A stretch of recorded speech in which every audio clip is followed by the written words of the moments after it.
नमस्ते, मेरा नाम डॉक्टर अतुल।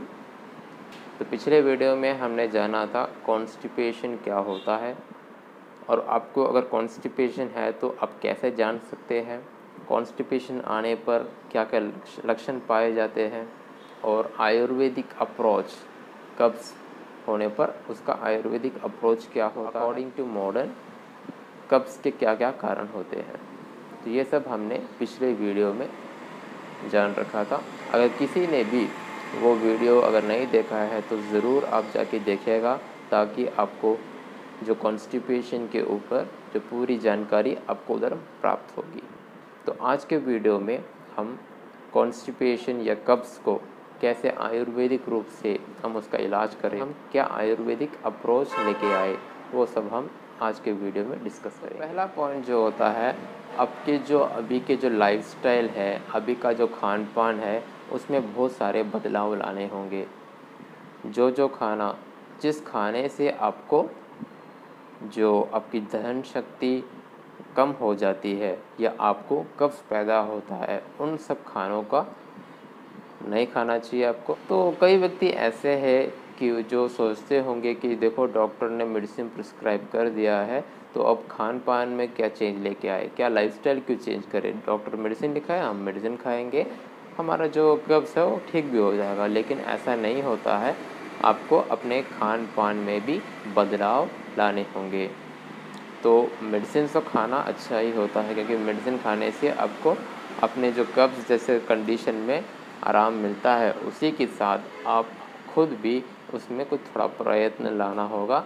खान पान में थोड़े चेंजेस लेके आने होंगे, थोड़े जो लाइफस्टाइल में आराम से जीते थे उसमें भी थोड़ा बदलाव लाने होंगे, थोड़े एक्सरसाइज करने होंगे। तो ऐसे फूड को अवॉइड भी करना होगा जिससे आपको कब्ज़ की जो कंडीशन है वो बढ़ती है, और ऐसे फूड को आपको इंक्लूड भी करना होगा जिससे आपको जो तसल्ली मिलती है, कब्ज़ से थोड़ा आराम मिलता है। तो ज़रूर आप अपना जो पार्ट है उस पार्ट को क्लियर करिए, और मेडिसिन तो अपना काम करेगी ही। तो दोनों को मिल के ही हम इस कब्ज़ जैसी बीमारी, कब्ज़ जैसे जो कंडीशन होता है उसको पूर्ण रूप से हटा सकते हैं। तो आयुर्वेद की शास्त्रों में ये भी लिखा होता है ब्राह्म्य मुहूर्त। तो दिनचर्या जैसे जो चैप्टर होते हैं, उस चैप्टर में ये जो ब्राह्म्य मुहूर्त का जो विशेषण किया हुआ है। तो ब्राह्म्य मुहूर्त क्या होता है, जैसे कि सुबह सुबह उठना, ब्राह्म्य मुहूर्त में उठना चाहिए। तो पहले उठने के बाद का पहला जो काम होता है वो शौच होता है, जो पेट को साफ़ करना होता है। वायु क्या करती है, आपको इसी से वो जो फीकल मैटर को इवैक्यूएट करने में, बाहर निकालने में, पेट साफ़ करने में मदद करती है। तो ये सब कितना प्रैक्टिकली पॉसिबल है मुझे नहीं पता, लेकिन बहुत से ऐसे व्यक्ति हैं जो ब्राह्म्य मुहूर्त में क्या करते हैं, उठते हैं और अपना काम करते हैं। तो ऐसे आजकल के जो प्रैक्टिकली देखें तो नाइट शिफ्ट्स बहुत होते हैं, और बच्चों को पढ़ाई रात को, जो थोड़े लोग ऐसे होते हैं, बच्चे ऐसे भी होते हैं जो रात को ज़्यादा पढ़ते हैं, सुबह उठने में थोड़ा डिले हो जाता है। तो मैक्सिमम आप ये कर सकते हो 6 बजे से पहले आप उठने की कोशिश कीजिएगा। तो जो पेट साफ़ करने की जो प्रोसेस होता है वो एक ग्रेजुअल प्रोसेस होता है, एक दिन में ही जाके आप ठीक नहीं कर सकते उसको, एक क्रम बनाना पड़ेगा। उसके लिए एक क्रम बनाना, जैसे हम छोटे बच्चों को प्रैक्टिस देते हैं उसके लिए, ऐसे हमको भी क्या करना पड़ेगा, उस टाइमली में, उस समय पर पहला उठकर पहला काम वो करना। ऐसा करके हमको क्या बनेगा, उसका हैबिट डालना पड़ेगा, ताकि हम उसको हर दिन उसको फॉलो कर सके। वो एक हैबिट बन जाएगा तो हमको नेचुरली वो प्रोसेस, उसमें कोई तकलीफ़ या दिक्कत नहीं आएगी। और आप कौन सा टॉयलेट उसको यूज़ कर सकते हैं, इंडियन टॉयलेट भी है और वेस्टर्न भी होता है। तो सबसे अच्छा जो होता है वो इंडियन टॉयलेट है, क्योंकि उसमें जो एंगल क्रिएट होता है, जो स्क्वैटिंग पोजीशन होता है, वो हमारे जो पेट में हुए जो मल को ईज़िली क्या कर सकता है, बाहर निकाल सकता है। घुटने में दर्द है या जिसको थोड़ा उसमें प्रॉब्लम होती है, तो वो दूसरा भी इस्तेमाल कर सकता है। लाइफस्टाइल में थोड़ा चेंजेस लेके आना पड़ेगा, जैसे कि हम थोड़ा फिज़िकल एक्टिविटीज़, थोड़े एक्सरसाइज करें, थोड़ा योग का जो प्रयत्न करें, योगा करने का थोड़ा प्रयत्न करें। उसके लिए सब हमें समय निकालना पड़ेगा। और खाना खाने का भी बहुत सा रूल होता है, बहुत से नियम होते हैं। आप देखो खाना जब भी जाके नहीं खा सकते, आपको अगर भूख लगे तभी आप जाके खाना खाइएगा। और खाना खाने से पहले और खाना खाने के बाद का जो पानी पीने का जो थोड़ा टाइम होता है उसके भी बहुत नियम होते हैं। मैंने एक वीडियो बनाया है, आप वो वीडियो जाके ज़रूर देखिएगा। उसमें भी कॉन्स्टिपेशन के रिलेटेड बहुत से घरेलू उपचार और बहुत से इन्फॉर्मेशन उसमें भी आपको मिल सकते हैं। और खाना खाने के बीच में भी आप पानी पी सकते हैं। कितना पानी पीना है वो बहुत महत्वपूर्ण होता है। देखो थोड़ा घुट में आप पानी पी सकते हैं, 1 सिप 2 सिप पानी पी सकते हैं बीच बीच में। जैसे कि हम थोड़ा चटनी बनाते हैं, उस चटनी में थोड़ा थोड़ा पानी डाल के ही वो उसको मिक्सी में ऑन करते हैं, मिक्सर में। तो उसी जैसा हमारे जो पेट क्या है, एक मिक्सर है। तो हम खाना खाते हो उसके बीच में थोड़ा थोड़ा पानी, देखो मैंने बोला पानी पियो, तो इसका अर्थ ये नहीं है कि अब जाके 2 ग्लास 3 ग्लास 4 ग्लास उसके बीच में पियोगे, ऐसा नहीं है।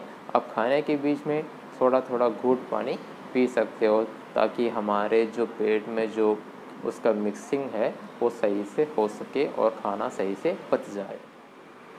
और खाने में आप बहुत से चेंजेस लेके आ सकते हो। आप जो हमारे आसपास में मिलने वाले जो फल होते हैं, हमारे आसपास में मिलने वाले फल सब्जी सबका प्रयोग आप कर सकते हो।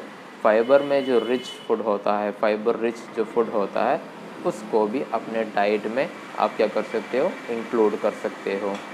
और जिसको ज़्यादा कब्ज़ की प्रॉब्लम होती है वो घृत का भी प्रयोग कर सकता है।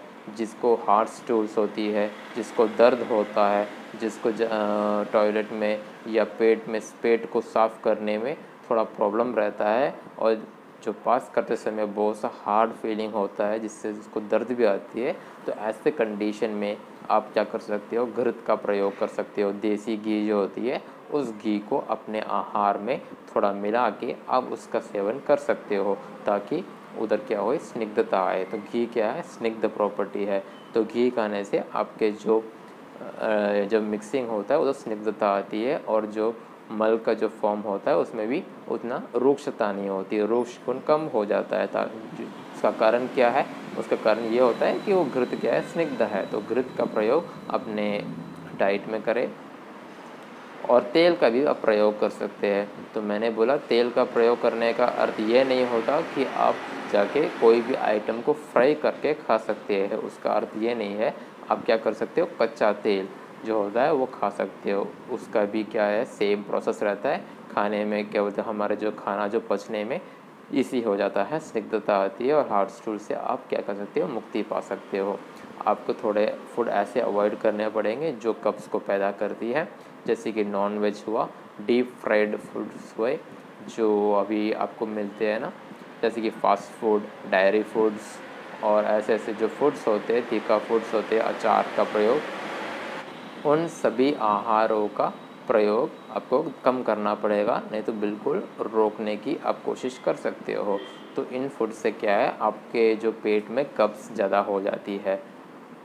तो हम ज़्यादा से ज़्यादा लघु आहार जो लाइट फूड होता है उसका खाने की कोशिश करना चाहिए। आहार और ये जो डाइट फॉलो करने से हमारे जो पेट में जो पेरिस्टाल्टिक मूवमेंट होता है, जो पेरिस्टालसिस होता है, जो हमारे फूड को आगे की ओर धकेलता है, तो उसको क्या बोलते हैं, पेरिस्टाल्टिक मूवमेंट होता है। हमारे पेरिस्टाल्टिक मूवमेंट क्या होता है, हमारे जो फूड होता है, आहार होता है, उसको आगे की तरफ वो मूव करता है। तो उस मूवमेंट के कारण हमारा जो फूड होता है वो आगे की तरफ बढ़ जाता है, तो उसको भी ठीक कर देता है। तो लाइट फूड खाने की कोशिश करें, उसमें जो स्निग्ध जो हेवी फूड होते हैं, जो गुरु आहार होते हैं, उसका सेवन ना करें, नॉन वेज का सेवन ना करें, स्मोकिंग, अल्कोहल, ऐसे अचार, तीखा खाना जो स्पाइसी होता है, और जो तेल का प्रयोग, तेल कैसे डीप फ्राई करते हो उसका प्रयोग ना करें। ऐसे थोड़े से नुस्खे थोड़े से हम ध्यान देंगे तो हमको क्या है, घरेलू उपचार से ही हम अपना पेट साफ कर सकते हैं। हमारे आहार में, हमारे विहार में, जैसे हम एक्सरसाइज करें तो आहार विहार और जो निदान होता है जिस कारण से हमको ये जो कब्ज़ की कंडीशन पैदा हुई है, उसके लिए पहला और प्रथम चिकित्सा जो हम बताते हैं हमारे आयुर्वेद में है, जो निदान परिवर्जना। निदान क्या होता है, किन कारणों से, तो जो कारणों से आपको ये जो कंडीशन आती है उन कारणों को रोक दे। तो ऐसा भी होता है जो घृत का प्रयोग करने में उनको जो उनके स्मेल को अच्छा नहीं लगता उनका स्मेल, तो आप इसको ऐसे भी खा सकते हो। खाने के साथ आपको खाने में मुश्किल होती है तो आप रात को सोने से पहले 1 गिलास पानी में, गुनगुने पानी में आप घृत को डाल के मिला के रात को सोते समय भी खा सकते हो। अगर किसी व्यक्ति को एसिडिटी या थोड़े खट्टे डकार आना, खाने के बाद खट्टा डकार आता है तो जलन आती है, तो ऐसे व्यक्ति क्या कर सकते हैं, अपने घर में ही सौंठ होता है, सौंठ को चूर्ण के रूप में चूर्ण के रूप में कर देना चाहिए। और सौंठ की जो चूर्ण होती है उसको आधा चमचा और सौंठ का चूर्ण थोड़े से गुनगुने पानी के साथ आप थोड़ा मिक्स करके खाने से पहले आधे घंटे पहले आप उसका सेवन कर सकते हो। तो आयुर्वेद में एक वैद्य जो मेडिसिन निश्चय करता है, जो प्रिस्क्राइब करता है, वो मेडिसिन उस रोगी के बल, रोग के बल और उनकी प्रकृति के अनुसार ही कर सकता है। सभी को एक मेडिसिन नहीं दी जाती है और उनके कौन से कंडीशन क्या है, उनका क्या रोग अवस्था है, रोग की क्या अवस्था है, उनका बल कैसा है, उनकी प्रकृति कौन सी है, उनके में दोष कौन से बड़े हैं, तो ये सब को मन में रख के ही एक वैद्य क्या करता है, प्रिस्क्राइब करता है, आयुर्वेदिक मेडिसिन को प्रिस्क्राइब करता है। तो आपको अगर हार्ट स्टूल से, मैंने पिछले वीडियो में बताया था कि त्रिफला जो है टॉपिक जो मैंने बताया था त्रिफला के वीडियो में, आप ज़रूर देखिएगा, किसी ने नहीं देखा है तो जाके देख लीजिएगा। उसमें मैंने बताया था हार्ट स्टूल्स के कंडीशन में आप त्रिफल का प्रयोग नहीं कर सकते, क्योंकि त्रिफल क्या है, एक रोगशगुण औषधि है। तो अगर आपको हार्ट स्टूल्स है, अब घृत का प्रयोग करें, स्निग्धता लेके आए। अगर आपको स्टिकी है, आपका जो स्टूल अगर स्टिकी है, अगर आप त्रिफल का प्रयोग कर सकते हैं, 1 चमचा सुबह और रात को भी खा सकते हैं, नहीं तो सोते समय भी खा सकते हैं। और अभिपतिक कर चूर्ण, ऐसे बहुत सारे औषधियाँ हैं हमारे आयुर्वेद में, जिनका जो प्रयोग करते समय आप पक्का एक डॉक्टर को जाके कंसल्ट करें, उनके निर्देश पर ही इन सभी का प्रयोग करिएगा।